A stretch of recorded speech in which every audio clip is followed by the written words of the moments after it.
екінші саяжайда үйім суға кетті. Жолдасым жұмыс жасамайды. Бір зарплатаға қарап отырмыз. Үйім түгел су басты. 2 қызым бар. Бір тек қана бір зарплатаға қарап отырмыз. Сіздерден баспана берулеріңізді сұраймын. 11-ші жылы алғанмын, бірақ сол енді қаражатқа байланысты осы былтыр бітіріп күзде кіргенмін, газ кіргізіп, су кіргізіп бәріне.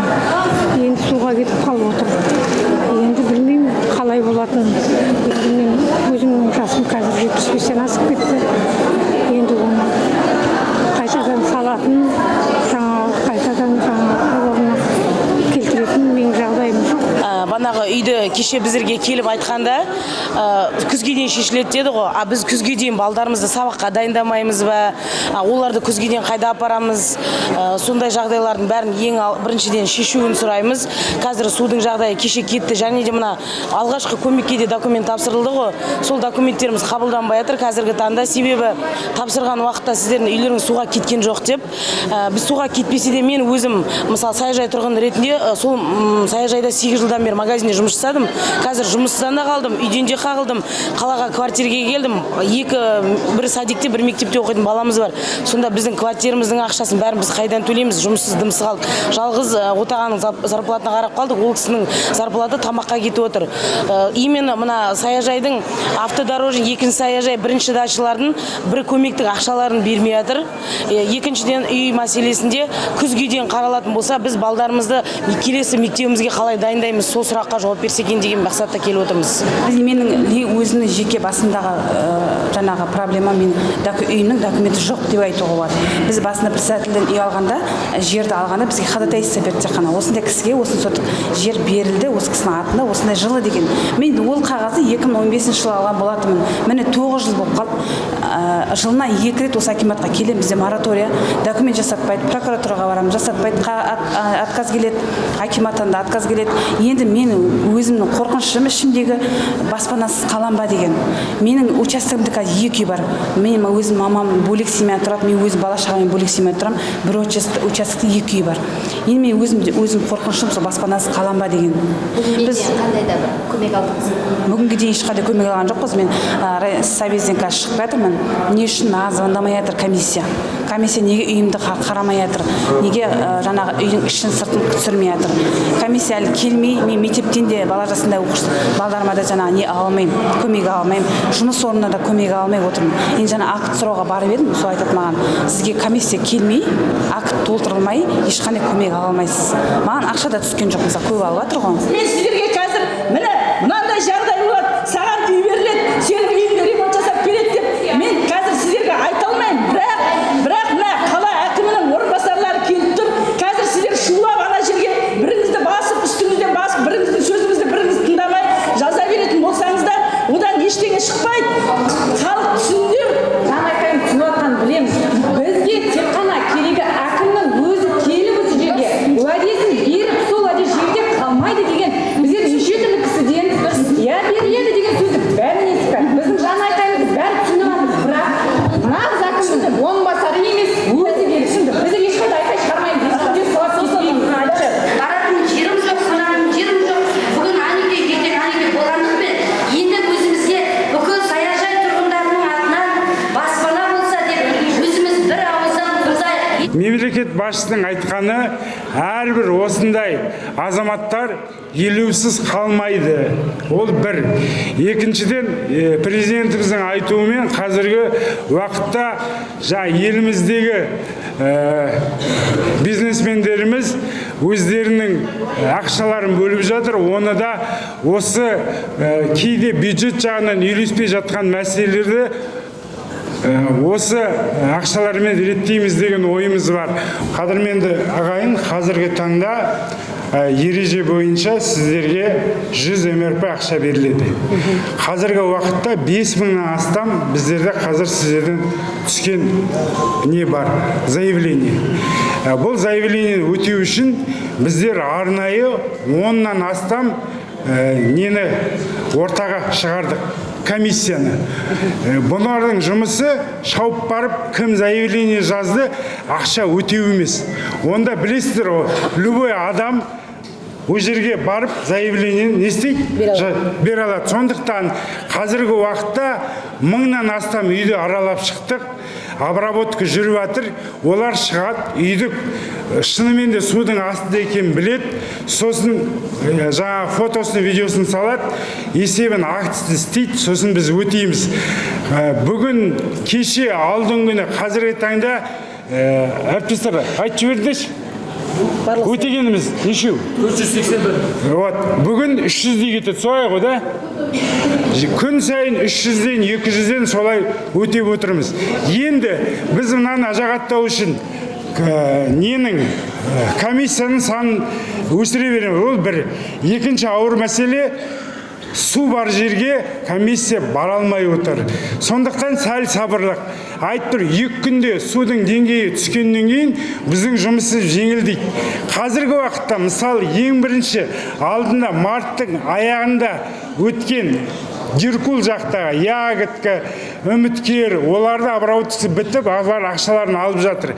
Қазіргі таңда сәл су біткеннен кейін бірінші датчы, екінші, үшінші, Виктория, Нұрлы жол, о жақта не бар еді? Соның бәрін өтіп шығады. Өйткені шын айтқанда кейбір азаматтарымыз үйлері суда болмаса да келіп заявление жазады. Сосын ол ақшаны ол кісі алып кетеді. Ол заңсыз нәрсе. Сондықтан сәл сабырлық. Біздер күні-түні осы 10-15 күннің ішінде бүкіл жұмыстарды аяқтамыз келеді, бірақ бізге ең басты судың азаюы. Енді айтып отырмын, 1-2 күн ішінде судың азайып жатса, онда шығамыз. Өйткені су келіп жатыр. Өз жерде жүрген азаматтар, өздеріңіз сияқты елдің азаматтары, әйел азаматтар, мен оларды отырғызып, ненің ортасына жібере алмаймын. Судың. Сондықтан сәл сабырлық. Фото, видеоны істейтін сіздер емес, біздер барып жасайды. Жақсы ма? Ұмытпаңыздар. Комиссия өзі барады, өзі осы үйде болдым дейді, өзін түсіреді, ананы түсіреді, сосын айтады. Жақсы ма? Менше ешкім жаңа телевизор, холодильник, оның үйінде несі жоқ қой енді. Чегі. Сондықтан өтелетін болса, оған чек ештеңе жоқ. Ең бастысы оның шынымен ол үйде бар екен болу керек, сол. Так, кредит тоқтатылып жатыр деп 3 айға айтты. Мен өзім Нұрлы жолға барып, Нұрлы жолдың жігіттерімен кездесіп сұрадым. Автомобиль банағы көлігі төленіп жатыр ғой, ай сайын сол тоқтатылмады дегенде 3 айға тоқтатылды, бірақ үстіне 20 мыңнан қосылды дейді. Сол рас па, соны банктерге обращение жасасаңыздар? Жоқ, былай, қазіргі жүйені енгізілді. Сіздер заявление жаздыңыздар, сол бүкіл заявление біздер ұлттық мемлекеттік банкке берілдік. Олар кімнің несиесі бар, сол ондағы сіздің списігіңізді оларға жібереді. Сол қалай список алады, сіздің несиеңіз уақытша 3 айға тоқтатылады. Енді егер кейбір азаматтардың өздерінің жеке жаңағыдай мәселелері болса, несие жөнінде ұлттық банкі өзінің ғимаратынан орталық ашып қойған, соған барып договорларыңызды апаруға болады. Мына именно актпен садоводство бұрынғы документпен қалып қойып жатыр. Сол документ именно садоводствомен актпен сол үйді дәлелдей ала ма? Енді жалпы қазіргі үкіметтің айтып жатқаны ережеге өзгеріс енгізу. Сол уақытта жұмыстар жүріп жатыр. Біздердің айтып отқанымыз жаңағы біздің комиссия шығады, барады, шынымен де бұл жерде үй бар екенін, участығы бар екенін алғаннан кейін сол ережеге өзгеріс енгізгеннен кейін жасаймыз. Әрине, егер ол жерде ол кісінің жердің участығының документі бар да үйдікі жоқ болса да, ол кісіге жаңа решение шығарып, үйі бар, осындай бір қабатты, соның есебін шығарамыз. Сосын ережеге сол өзгерісті қазір енгізіп жатыр, бұйырса жақын арада ол шығады. Сосын тағы бір сұрағымыз, бізде қазақта білесіздер, қанша ата-аналарымыз үйде балаларға алады да, бәрін өздерінің атына жазады. Қалада мысалы бір комнатта өзі ата-ана тұрып жатыр, а балалары дачадан үй салды, бірақ дачадағы үйді де өзінің атына жазады. Сол мәселені қалай шешуге болады, соны қалай дәлелдейміз? Енді ол енді шын айтқанда әріптестер, ол енді ағалар, апалар, мына жерде шоламайық. Мына жерде былай, егер мысалы бір кісінің атында 2-3 үй болатын болса, ол кісі үй берілмейді. Өйткені ол деген баласы ма, ағайынды ма, ондай болмайды. Анаған жаздым, мынаған жаздым деген жоқ. Кімнің атында үй жоқ, ол алады. Кімнің атында 2-3 үй болса, ол алмайды. Айып етпеңіздер. Жоқ, сосын.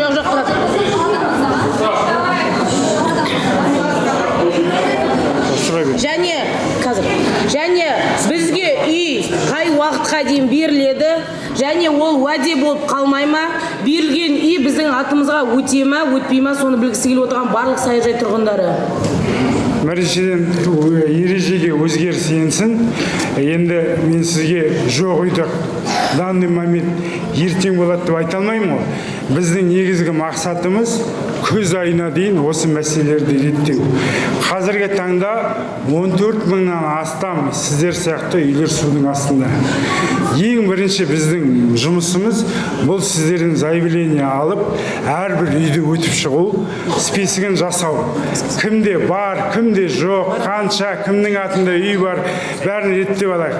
Енді мен сізге мартта, майда болады, июньде болады деп айтпаймын. Біздің мақсатымыз салқынға дейін бәрін реттеп алу. Жақсы ма?